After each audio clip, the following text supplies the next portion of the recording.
20 тысяч рублей я ее купил. Сначала задаток дал, вот до сих пор все это помню.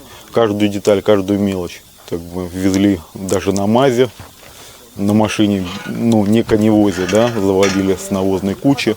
И мы ее привезли сначала в Можайский район. То есть, и вот первое мое именно с ней знакомство, да, не имея там каких-то навыков больших, я к недоуску прицепил повод. И где мы выгрузились в колхозе. И надо было пройти там с километра где-то верхом. И вот лошадка прошла на этом недоустке, да. Тогда я к этому не придал значения. Назад, назад, назад, назад, назад, назад, браво, молодец. Был вот устоявшийся взгляд, да, вот лошадь должна там ходить железом, там это. И только когда там как бы вглядываешься в вехи истории, ты понимаешь, что нумидийская конница пришла в Рим из Африки через Испанию. То есть поход 6 лет без седел, без уздечек, на шейном ремешке. Подготовка на умственных способностей лошади, да, думающие лошади. Да, вот к этому приходишь, когда это видишь, да, и когда это осознаешь, это вот именно раскрывает лошадь.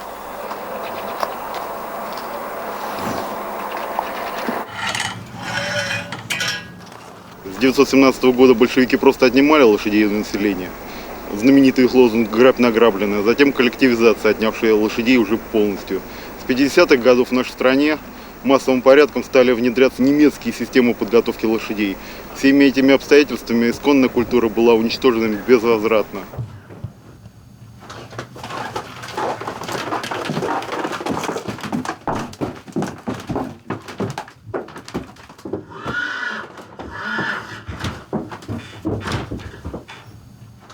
Маню траванули, я переехал сюда. Переехал вот в буквальный развал. Здесь денники были по колено в грязи. Сам убирал, сам чистил. Я понимал, что мои финансы ограничены. И я понимал, что бездействие – это смерть.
Нету истории верховой езды, русской, да, верховой езды. Нету истории там вот таких вот подразделов, как джигитовка, то есть русское действо.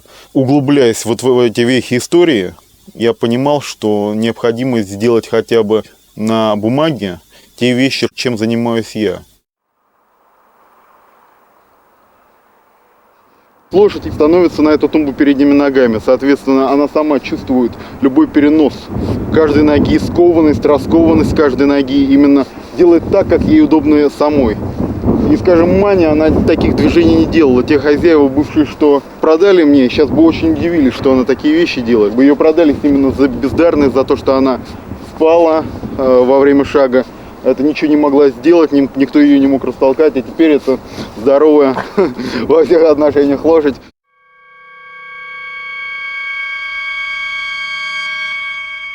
Со мной приключился один немаловажный случай, когда, как бы, находясь далеко достаточно от дома, да, это 40-50 километров, как бы мы с Маней попали в болото.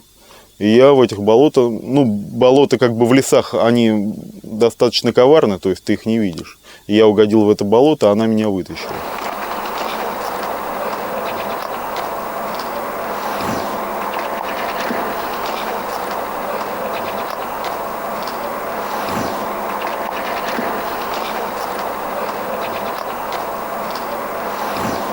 Эти лошади очень разные. Подход к ним вообще по сути своей не должен предполагать единый вариант, да, там, описанный в книгах. Как бы, ну, нужно учитывать все предрасположенности, состояние организма, учитывать психологические аспекты, какие-то подготовить так, чтобы лошадь сама мыслила, так, чтобы ей самой это было удобно.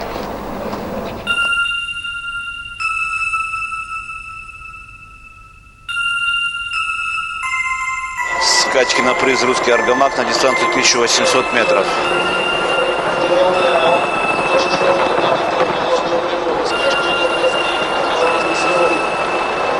Но здесь уже скорости чуть поменьше, да? Да, это, видите, это очевидно, это даже визуально воспринимается. Галоп этих лошадей значительно тише, чем у чистокровных. Вот уже лошади на финишной прямой. Обратите внимание, все преследователи уже едут, что называется, в хлысте, а Газли пока не ударил ни разу. Жокей Газли еще ни разу не ударил хлыстом. Оно ему не понадобилось, видимо, он выигрывает совершенно легко и с большим отрывом.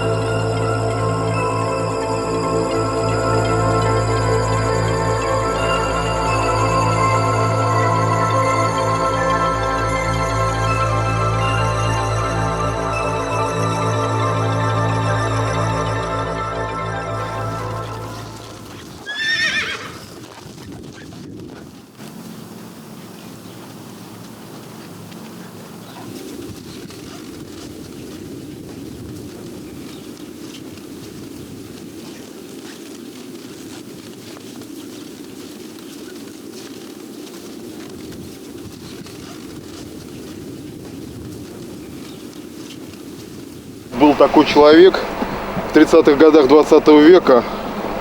Он подготовил несколько лошадей вот именно на этих процессах, цель которых вот именно осознание лошади своих действий. Звали его Федор Любимов. Лошади его делали математические вычисления, выстраивание слов, понимание разговорной речи. То есть, правда, советская власть считала крайне неудобно для себя иметь думающих лошадей, и Федор Любимов, соответственно, был репрессирован.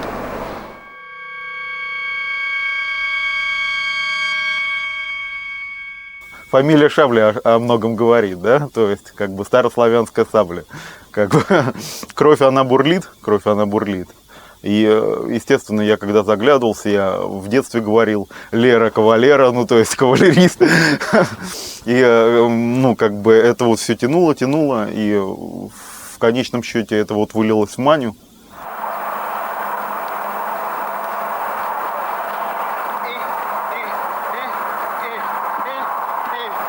По всей области, по всему району стоят разваливающиеся фермы, разваливающиеся конюшни.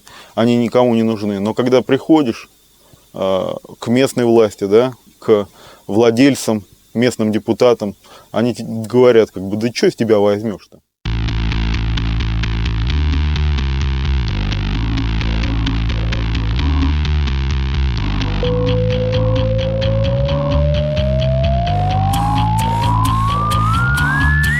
На самом деле, скачки только повод. Богема соревнуются, чьи наряды соответствуют трендам сезона и чья шляпка оригинальнее.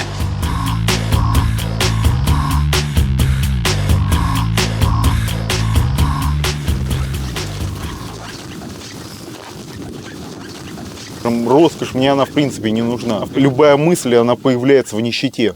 То есть роскошь ее угубит. Это позиция Петра Столыпина, который еще в свое время сказал, они хотят великих потрясений, мы хотим великую Россию. Это была позиция, когда человек имел землю, когда человек имел собственных лошадей, собственный двор и за эту землю держался. Мне хотелось в свое время, да, в Сербию уехать, как бы, но понимая, какие трудности это будут именно с перевозкой лошади, как бы сложно оставить родину. Конь гуляет, а он в чистом поле. Без озади скачет, и он и по воле. Кони гуляет, а он в чистом поле. Без озади скачет, он и по воле. Воскачет, он горевой завеет, кого заповеет, он разопашет. Здесь философский вопрос на самом деле. Если говорить вообще, нам города-то не нужны. Человек счастлив от того, что не ведает как бы ничего, да, не знает ни о чем, да. Города, мобильные телефоны, там машины. Здесь именно душа.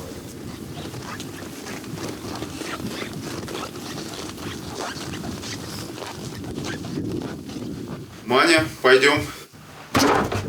Пойдем.